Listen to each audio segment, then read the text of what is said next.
എന്താ സരോജിനി? പഠിച്ച കള്ളിയാ, അഭിനയിച്ച് രക്ഷപ്പെടാനാ വിചാരിക്കണേ. ഈ സരോജിനിയുടെ സ്വഭാവം ഇവർക്ക് അറിയാനിട്ടാ. നിരാഹാര സത്യാഗ്രഹം എടുത്ത് ചത്തുകളയാമെന്നായിരിക്കും. അതിന് ഞാൻ അവളെ വിട്ടിട്ട് വേണ്ടേ? മർദ്ദന മുറകളൊന്നും പ്രയോഗിക്കരുത്. CI അദ്ദേഹം പ്രത്യേകം പറഞ്ഞിട്ടുണ്ട്. വേണ്ട, വിട്ടിട്ട് ഞാൻ അങ്ങ് തൊഴുതേക്കാം. അതിന് എന്റെ പക്കത്ത് വരാൻ വരുന്നത് എന്തിനാ? ഞാൻ അനുഭവിക്കുന്ന വേദന എനിക്ക് മാത്രമേ അറിയൂ. കള്ളന്മാരെ കൈ കിട്ടിയ ഒന്ന് മേലെനിക്ക് തല്ലാ സമ്മതിക്കില്ല. ആരെങ്കിലും മനസ്സറിഞ്ഞൊരു 10 രൂപ നക്കാപ്പിച്ച തന്നാൽ അത് വാങ്ങിക്കാനും സമ്മതിക്കില്ല. ഇതൊന്നും പാടില്ല എങ്കിൽ പിന്നെ ഞാൻ എന്തിനാ പോലീസിൽ ചേർന്നത്? വല്ല സെമിനാറിലും പോയി അച്ഛനായിക്കൂടായിരുന്നു അല്ലേ? എന്താ അങ്ങനെ പറയണേ? അടിച്ച് മോന്തയുടെ ഷേപ്പ് മാറ്റണം എനിക്ക് ആഗ്രഹമില്ലാഞ്ഞിട്ടല്ല, പ്രതികളുടെ അല്ല, എന്റെ കൂടെ കാറ്റുകുപ്പായിട്ട് ജോലി ചെയ്യുന്ന പിശാചുകളുടെ. പോലീസ് ട്രെയിനിങ് കോളേജിൽ നിന്നും പാസ്സായി പുറത്തു വരുമ്പോ മനസ്സിൽ ഒരുപാട് മോഹങ്ങൾ ഉണ്ടായിരുന്നു. ലോക്കപ്പ് മരണങ്ങളില്ലാത്ത പോലീസ് സ്റ്റേഷൻ, പോലീസും കള്ളനും സ്നേഹത്തോടെ കഴിയുന്ന പോലീസ് സ്റ്റേഷൻ എല്ലാം നിങ്ങൾ തകർത്തില്ലേ? രണ്ടുപേരൊന്ന് മാറിന്നേ സാർ.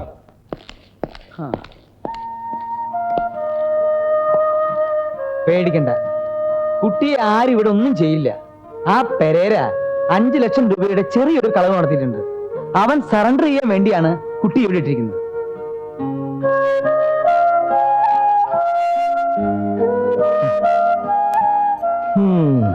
ഇങ്ങനെ ആഹാരം കഴിക്കാതിരുന്നിട്ട് എന്താ കാര്യം?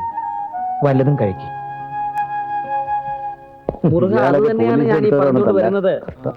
ആക്ച്വലി സംഭവിച്ചെന്താ, ഞാൻ ബ്രീഫ്. Good morning. വല്ല വിവരമുണ്ടോ? എനിക്കോ? അല്ല, ആർക്കെങ്കിലും. പോലീസ് സ്റ്റേഷനിൽ കയറുന്ന ആർക്കെങ്കിലും വിവരം ഉണ്ടെന്ന് വെച്ചാൽ ഇടിച്ചതിന്റെ ലിവർ ഞാൻ വെള്ളമായി കളയും. സാർ, നമുക്കൊന്നും വിവരമില്ലെന്നാ ഇയാൾ പറയണത്. അയ്യോ മുരുക, അങ്ങനല്ല, ഞാൻ അതല്ല ഉദ്ദേശിച്ചത്. ഒരുമാതിരി രാഷ്ട്രീയകര പരിപാടി കുഞ്ഞിച്ചോട് വേണ്ട. എടോ, താൻ എന്റെ മുഖത്തേക്ക് വിവരമുണ്ടോ എന്ന് ചോദിച്ചില്ല. അയ്യോ, അത് സാറിനെ അല്ല. പിന്നെ ഈ സാറിനെ അല്ല. എന്താ സ്വാമി ഈ പറയണേ? വിവരമില്ലാഞ്ഞിട്ടാണോ സർക്കാർ ഞങ്ങൾക്ക് ശമ്പളവും തന്ന് ഈ ജോലി ഏൽപ്പിച്ചിരിക്കുന്നത്? സോറി സർ, എന്റെ നഷ്ടപ്പെട്ടു പോയ പണത്തെ പറ്റി വല്ല വിവരം ഉണ്ടോ എന്നാ ഞാൻ ചോദിച്ചത്. Head sir തെറ്റിദ്ധരിച്ചതാ. സോറി, ഞങ്ങൾ അന്വേഷിച്ചുകൊണ്ടിരിക്കുക. അവരുടെ കൂട്ടത്തിൽ ഒരു പെൺകുട്ടിയെ കിട്ടിയെന്ന് കേട്ടു. കിട്ടി? എനിക്കൊന്ന് കാണാൻ പറ്റുമോ? കാണാൻ എന്താ ഇത് കാഴ്ച ബംഗ്ലാവോ? ഒരുമാതിരി. തൽക്കാലം സ്വാമിച്ചല്ലേ, തൊണ്ടിയെ കുറിച്ച് എന്തെങ്കിലും വിവരം കിട്ടിയാൽ ഞങ്ങൾ അറിയിക്കാം. തൊണ്ട് കിട്ടിയില്ലെങ്കിൽ ഞാൻ തെണ്ടി പോകും സർ. അല്ലെങ്കിലും താൻ തെണ്ടും. ഒന്ന് മിണ്ടാതിരിക്കടോ. നമസ്കാരം സർ. Good morning sir. എന്താ സ്വാമി, വല്ല വിവരമുണ്ടോ? അയ്യോ സോറി സർ, എന്റെ പണം തട്ടിയെടുത്ത ആളെ കുറിച്ച് വല്ല വിവരമുണ്ടോ? നിങ്ങൾ ഇങ്ങനെ കയറി ഇറങ്ങണ്ട, കിട്ടിയ വിവരം അറിയിക്കും. ചെല്ലേ. നമസ്കാരം sir. Sorry. Thank you sir. ഇനി വരാൻ പോകുന്നത് നമുക്ക് കഠിനാധ്വാനമുള്ള ദിവസങ്ങളാണ്. ഇന്നലെ രാത്രി 2 ബാങ്കുകളിൽ കൂടി കവർച്ച നടന്നു. അയ്യോ, ഏത് ബാങ്കാണ് സർ? അല്ല, ഞാൻ കാശിട്ടിട്ടുള്ള ബാങ്കാണെന്ന് അറിയാൻ. നോൺസെൻസ്. അനുഭവത്തിന്റെ വെളിച്ചത്തിൽ പറയുക, ഈ പെരേര ഒരു പെരും പുള്ളിയാണ്.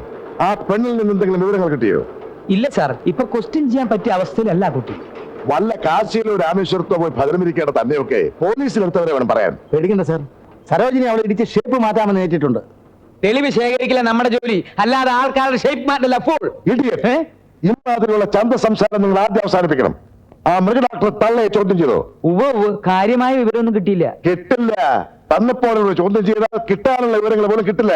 അവരെ കൊണ്ട് മണി പോലെ കാര്യങ്ങൾ പറയുന്നത് തനിക്ക് കേൾക്കണോ? താൻ്റെ കൂടെ വാ. എന്നാ സരോജിനെ കൂടി വിളിക്കട്ടെ സാർ.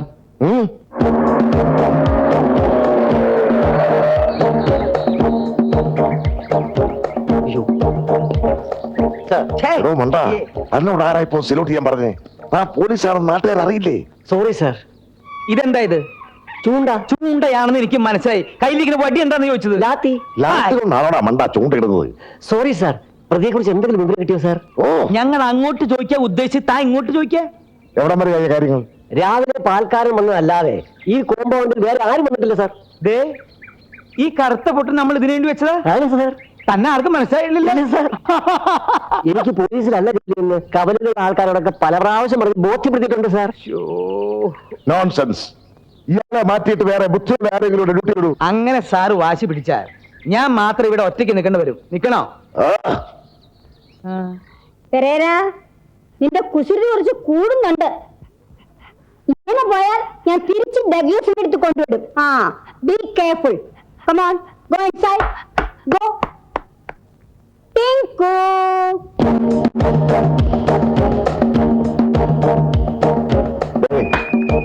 ക്വസ്റ്റ്യനിങ്ങിന്റെ ഇടയ്ക്ക് കണാക്കുണാന്ന് വർത്താനൊന്നും പറഞ്ഞേക്കരുത്. അയ്യേ, ഒരു അക്ഷരം ഞാൻ വേണ്ടല്ല. Yes, come in.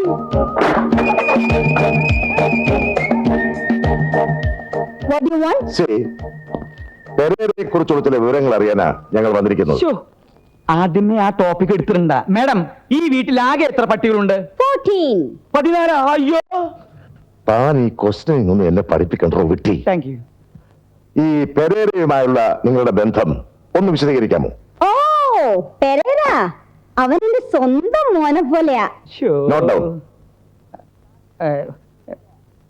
സാറിന് പേനുണ്ട? ഇല്ല, പുഴുകി തിന്നു. ഒരു പേനയില്ലാതെ ഇൻവെസ്റ്റിഗേഷൻ വന്നിരിക്കുന്നു. Good. പെരേരയുടെ സ്വഭാവം എങ്ങനെയാ? വളരെ സ്നേഹമുള്ളവനാ. എന്തെങ്കിലും ആഗ്രഹിച്ച അത് നേടിയെടുക്കാൻ വേണ്ടി അവൻ എന്തും ചെയ്യും. He's a boxer.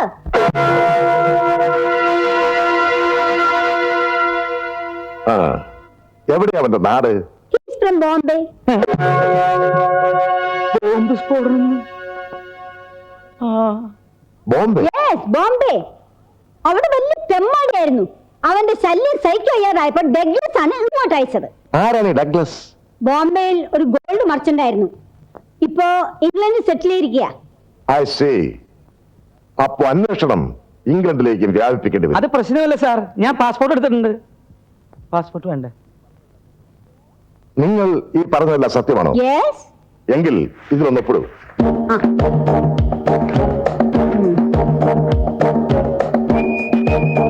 Thank you very much madam. Thank you. അപ്പോ ഞങ്ങൾ ഇറങ്ങട്ടെ. Oh yes.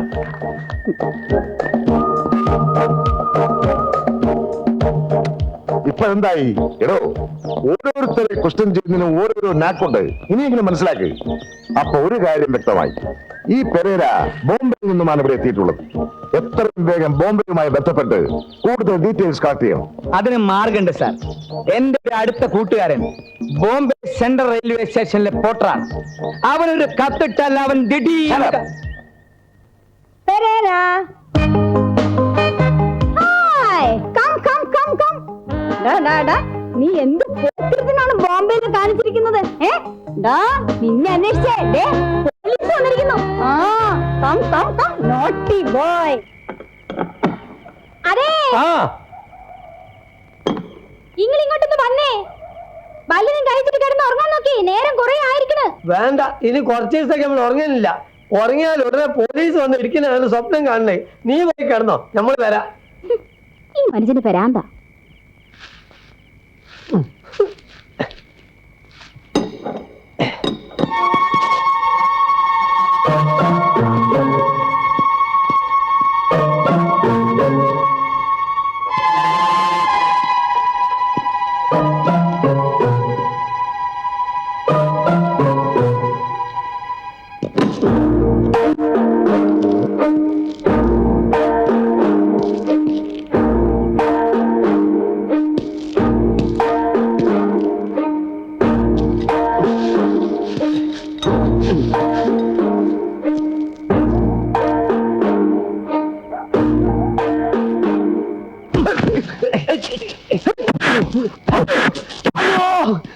അയ്യോ, സൈതാലിക്കാം. നീയോ? നീയല്ല ആസ്പത്രിയിൽ നിന്ന് ഒരു പെണ്ണിനും കൊണ്ട് എന്റെ വണ്ടി കയറിയത്? അതെ സൈതാലിക്ക. അവളെ നായിന്റെ മോനെ നിന്നെ തപ്പിയല്ല ഞാൻ നടക്കുന്നത്. സൈതാലിക്കാം, ഞാനൊന്ന് പറഞ്ഞോട്ടെ. ഒന്നും പറയണ്ടാ. ഞാനൊന്ന് പറഞ്ഞോട്ടെ. ഒന്നും പറയണ്ട കള്ളഹിമാറെ. ഇന്നത്തെ കൂട്ടി 9ാമത്തെ പ്രാവശ്യം പോലീസുകാർ ഇന്ന് ഇടിച്ചിട്ട് പോണേ. വൈദ്യര് പറഞ്ഞ എന്താന്ന് ഇങ്ങനെ ഡെയിലി ഒറ്റയടിക്ക് ചികിത്സിക്കാൻ പറ്റൂല. പോലീസിന്റെ അടുത്ത് മൊത്തത്തെ അടി കിട്ടും അറിയട്ടെ. എന്നിട്ട് ഒന്നാമത് കഷായം വെച്ച് തരാം. എന്തിനാ പോലീസ് ഇരിക്കുന്നത്? പോലീസ് ഇടിക്കുന്നതോ? ഓർക്ക് എന്നോടുള്ള സ്നേഹം കളറിന്റെ മോനെ. പോലീസിന്റെ ഇടി കഴിയുമ്പോ ഉള്ളിത്താല ആൾക്കാർ വരും. ദോഷം പറയരുത്, അവരുടെ ഇടിയല്ല, കൗത്തുടിച്ച് ഇങ്ങനെ തിരിക്കലാ. നീ ഒരൊറ്റ ഒരുത്തൻ കാരണം എന്റെ കുടുംബം ഇറങ്ങേറിലായത്. പോലീസിന് ഉള്ളിത്താലും പിടിച്ചിട്ട് കെട്ടുകളും കുട്ടികളും വീട്ടിൽ കൊണ്ടാക്കാൻ പോവാ. അല്ലേ ഇതൊക്കെ എന്നോട് പറഞ്ഞിട്ട് ഒരു കാര്യമില്ല. നീ വാ ഇറങ്ങോട്ടെ പോലീസ് സ്റ്റേഷനിലേക്ക്. അന്ന് ബാങ്കിൽ നിന്ന് മോഷിച്ച കാശില്ലേ, അത് അവിടെ കൊണ്ടുപോയി പുറത്തേക്ക്. എന്നാ ബാക്കിയുള്ളവർക്കെങ്കിലും സുഖമായിട്ട് കിടന്ന് ഉറങ്ങാലോ. ആ കാശ് എന്റെ ഇല്ല സീതാലിക്ക. പിന്നെ അത് ബെന്നിയുടെ കയ്യില്ല. സത്യമാണ് ഞാൻ പറയുന്നത്. ബെന്നി തപ്പിയാണ് ഞാൻ നടക്കുന്നത്. അവന്റെ കയ്യിൽ നിന്ന് ആ പണം തിരിച്ചു കിട്ടിയ അത് പോലീസിൽ ഏൽപ്പിച്ച് ഞാൻ സറണ്ടർ ആയിക്കോളാം. ഇല്ലെങ്കിൽ എന്റെ പെങ്ങളെ എനിക്ക് ജീവനോടെ കാണാൻ പറ്റില്ല. ഇക്കയുടെ അനിയനാണെന്ന് കരുതി എന്നെ ഒന്ന് സഹായിക്കും. ബെന്നി എവിടെ ഉണ്ടെന്ന് സീതാലിക്ക് അറിയോ? ബാങ്കിൽ നിന്ന് പണം എടുക്കണം എന്ന് പറഞ്ഞ് പോയിട്ട് പിന്നെ നമ്മൾ കണ്ടിട്ടില്ല. ഇവിടുന്ന് നാട് വിടാനാ പരിപാടി എന്നാണ് അന്ന് പറഞ്ഞത്. മുതലാളി, മുതലാളി, എന്തായി കൊച്ചുകുളപ്പങ്കാരത്തെ? മുതലാളി ജൂവലറി കൊള്ളയടിച്ചു. Very good. എത്ര കിട്ടി? അല്ല മുതലാളി, നമ്മുടെ ജൂവലറിയാ കൊള്ളയടിച്ചത്. ഒന്നുകളെല്ലാത്തിനും ഞാൻ. അത് മുതലാളി ഞങ്ങളല്ല, വേറെ കള്ളന്മാര് കുത്തി തുറന്ന് അടവടല കൊണ്ടുപോയി. എന്റെ ദൈവമേ, എന്റെ കർത്താവ് ഉണ്ണിത്താ മുതലാളി വന്ന ഇവിടെ പലതും എന്റെ ദൈവമേ, എന്താണ് പൗലോസേ? എന്താ സംഭവിച്ചെന്ന് അറിയില്ല മുതലാളി. ഞാൻ രാവിലെ വന്നപ്പോ പാറാവുകാരൻ ബോധം കെട്ട് കിടക്കുകയായിരുന്നു. താറാവുകാരൻ അല്ല, പാറാവ് സെക്യൂരിറ്റി. താൻ പോലീസ് വിവരം അറിയിച്ചോ? ജീപ്പിന് സ്റ്റാർട്ടിന്റെ ഉള്ളതുകൊണ്ട് എത്താൻ അല്പം വൈകുമെന്ന് സി ഐ പറഞ്ഞു. എന്റെ ദൈവമേ, താൻ ഇങ്ങോട്ട് മറക്കേ, ഇങ്ങോട്ട് മറക്കേ. തുറക്കണ, തുറക്കണ.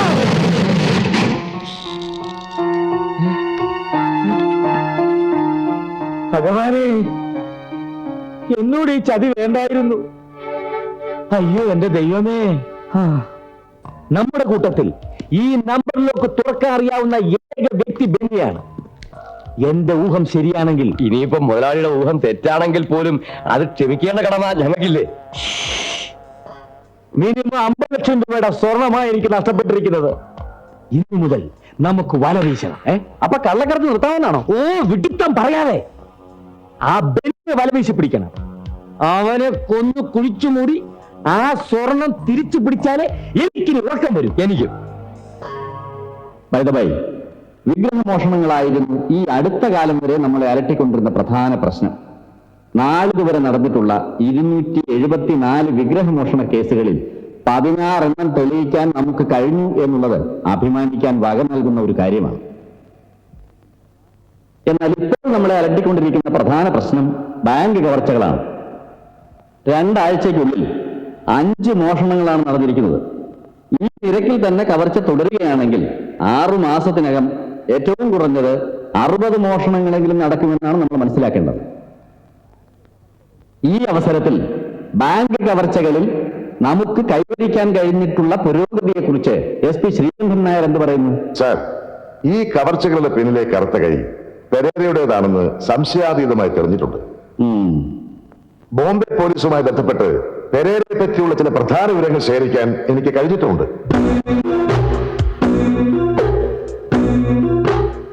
ബോംബെയിലെ പ്രീതം ബാങ്കേഴ്സ്, ലാലാജി ഫൈനാൻസിയേഴ്സ് തുടങ്ങിയ സ്ഥാപനങ്ങളിൽ കവർച്ചകൾ നടത്തിയതും ഹ്യൂമനിറ്റീസ് മ്യൂസിയത്തിൽ പ്രദർശനത്തിന് വെച്ചിരുന്ന ലക്ഷക്കണക്കിന് രൂപ വിലവെടുപ്പുള്ള രത്നങ്ങൾ മോഷ്ടിച്ചതും ഈ പെരേര തന്നെയാണെന്ന് മഹാരാഷ്ട്ര പോലീസ് സാക്ഷ്യപ്പെടുത്തിയിട്ടുണ്ട്. ഈ അധോലോക ഭീകരൻ കേരളത്തിലേക്ക് കടന്നിരിക്കാൻ ഇടയുള്ളതായി അവർ റിപ്പോർട്ട് ചെയ്തിട്ടുമുണ്ട്. പെരേരയെ ഐഡന്റിഫൈ ചെയ്യാൻ അടയാളം എന്തെങ്കിലും കിട്ടിയിട്ടുണ്ടോ? നോ സർ, പല സ്ഥലത്തും പല വേഷത്തിലാണ് അയാൾ പ്രത്യക്ഷപ്പെട്ടിട്ടുള്ളത്. ആളെ തിരിച്ചറിച്ച ശരീരത്തിൽ നിന്നും ഒരു രൂപം മറച്ചെടുക്കാനുള്ള ശ്രമം ഫിഗർ എക്സ്പേർട്സ് നടത്തിക്കൊണ്ടിരിക്കുകയാണ്. ഇവിടെ കേരളത്തിൽ നടന്ന എല്ലാ ബാങ്ക് മോഷണങ്ങളെയും പിന്നിൽ ഇത് പെരേര തന്നെയാണെന്നുള്ളത് അനുഭവത്തിന്റെ വെളിച്ചത്തിൽ എനിക്ക് പറയാൻ കഴിയും. ഇനി എല്ലാവർക്കും അവരവരുടെ അഭിപ്രായങ്ങൾ പറയാം. സാർ, എനിക്കൊരു പ്രധാന കാര്യം പറയാനുണ്ട്. സെൻട്രൽ പോലീസ് സ്റ്റേഷന് അലോട്ട് ചെയ്തിട്ടുള്ള ഞങ്ങളുടെ ജീപ്പിന് ഇടയ്ക്കിടയ്ക്ക് സ്റ്റാർട്ടിംഗ് ട്രബിൾ ഉണ്ട്. മാത്രമല്ല, ഞങ്ങളുടെ സ്റ്റേഷനിൽ ഒരു നല്ല മൂത്രപ്പുരയോ ഊണുമുറിയോ ഇല്ല എന്നുള്ളതാണ് സത്യം. നോൺസെൻസ്. ഇതൊക്കെ പറയാനുള്ള വേദി അല്ല ഇത്. ഒരു പോലീസുകാരനായി ജനിച്ചു പോയി എന്ന ഒറ്റ കാരണം കൊണ്ട് മൂത്രമൊഴിക്കാൻ പാടില്ല. Nothing more sir. ഓക്കെ.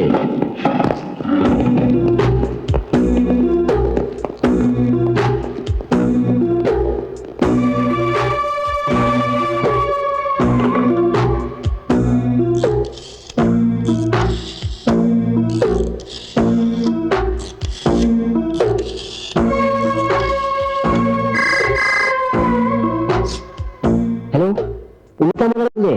ഞാൻ ശങ്കരനാ, PC. പെരേരയെ കുറിച്ച് ചില വിവരങ്ങൾ കിട്ടിയിട്ടുണ്ട്. താൻ ധൈര്യമായിട്ടിരിക്കെ. തനിക്ക് എന്തെങ്കിലും കുഴപ്പം സംഭവിക്കുന്നത് വരെ ഞാൻ തന്റെ കൂടെ ഉണ്ടായിരിക്കും. ഓക്കെ? എന്റെ കണക്കുകൂട്ടലുകൾ ഒരിക്കലും തെറ്റാറില്ല. അത് പിന്നെ നല്ല ഒന്നാം തരം കാൽക്കുലേറ്റർ അല്ലേ മുതലാളിയുടെ കയ്യിലുള്ളത്? ബെന്നി എന്നെ വിട്ടുപോയത് വേറെ വമ്പൻ സ്രാവിന്റെ സംഘത്തിൽ ചേരാനായിരുന്നു. ആരാ മുതലാളി? ബോംബെ അധോലോകത്തിന്റെ ആണിക്കല്ല് പെരേര. ഓ ഇപ്പൊ എനിക്കെല്ലാം വ്യക്തമാകുന്നു. എന്റെ ജൂവലറി കൊള്ളടിച്ചതും ആ പെരേരയായിരുന്നു. ബെന്നി അയാളെ സഹായിച്ചിരിക്കും. ഇവിടെ നമ്മുടെ നാട്ടിൽ നമ്മൾ കൊള്ളടിക്കുന്ന പല സ്ഥാപനങ്ങളുമാണ് പെരേര ഇപ്പൊ നോട്ടമിട്ടിരിക്കുന്നത്. അവനെ എങ്ങനെയെങ്കിലും കീഴ്പ്പെടുത്തി അവന്റെ സമ്പാദ്യം കൈക്കലാക്കി അവൻ